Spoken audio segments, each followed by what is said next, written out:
In Brussels this morning, the leaders of the EU27 are expected to agree that sufficient progress has been made in the Brexit talks for negotiations to move to our future trading relationship. Now the hard work starts. The first and most significant hurdle is for the cabinet to decide what sort of trade deal it wants. At the heart of the debate is whether we pursue the plans of the purist Brexiteers or the plans of moderate Brexiteers. The purists are driven by far more than sentimental yearnings to regain sovereignty. This is a political project which wants the UK to abandon the social model that has underpinned most European economies for the last 70 years and reinvent ourselves as low regulation, small state economy closer to the US Republican mode. This ambition has always underpinned Brexit thinking but has been deliberately camouflaged to avoid alienating the voters they needed to win the EU referendum.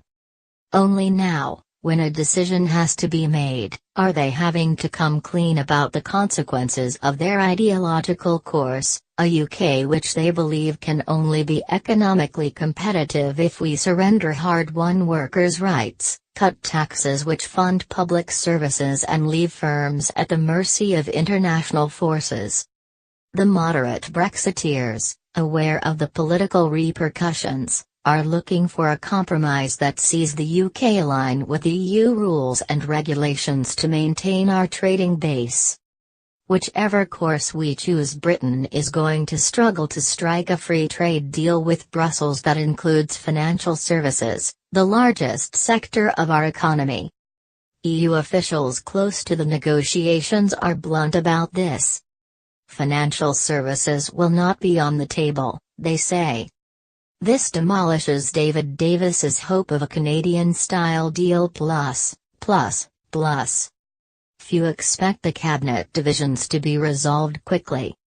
Mrs May is also reported to have backed away from plans to write the Brexit date into law in the face of another Tory revolt.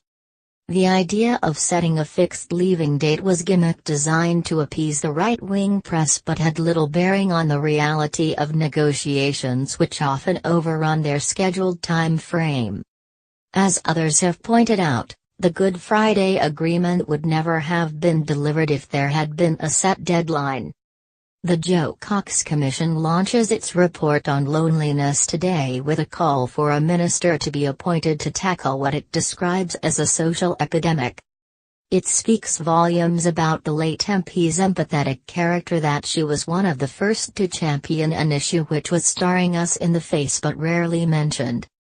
The Brexiteer right may also want to dwell on Jo's mantra about people having more in common.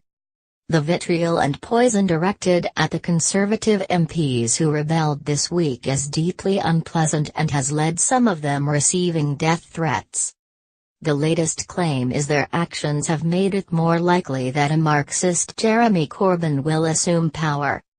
I appreciate some Brexiteers struggle with irony, but the cast-iron way of preventing a Marxist government is to remain in the EU and abide by the rules of the Lisbon Treaty. We have recorded a new podcast.